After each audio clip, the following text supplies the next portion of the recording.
U Kulinarskom institutu početkom godine smo uspješno završili opremanje našeg beer laba.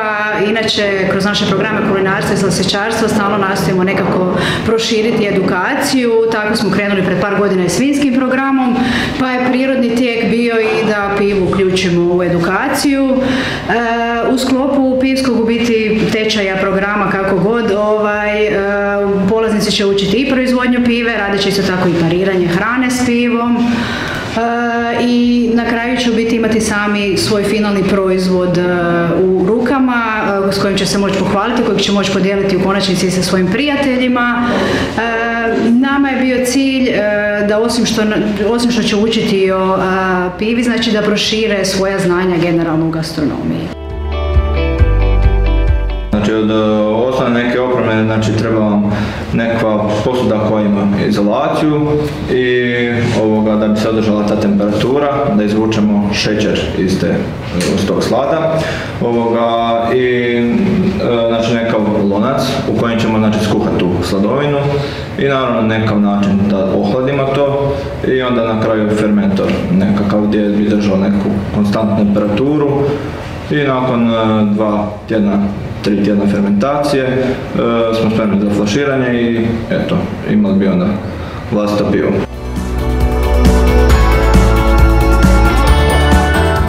Pa evo, tu sam dosta naučio, mogu sam i pitati mnogo pitanja koje su me zanimala uz pivu i tako sam i na kraju i kod kuće počeo na malo praviti za sebe i za prijatelje pivo.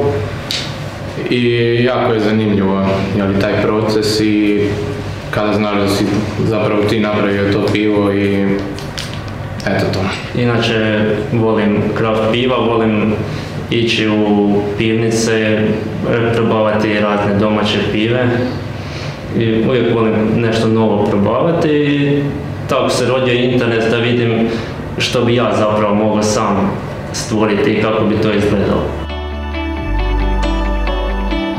Pivo se može raditi iz više ovih namirnica, znači može se raditi iz ekstrakta, može se raditi, imaju ekstrakti kao sirup, kao suhi ekstrakt, imamo znači zrno gdje se melje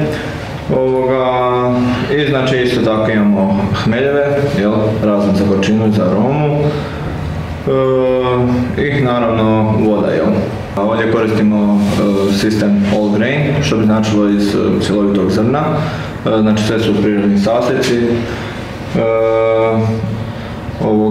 i znači približavamo na taj način ljude korak bliže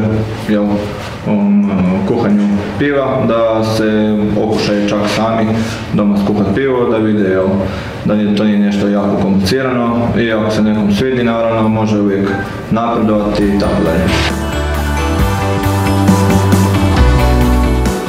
Nastava iz proizvodnje pive sastavni dio znači naših kulinarskih i slastičarskih programa, ali također za zaljubljenike piva organizirat ćemo radionice.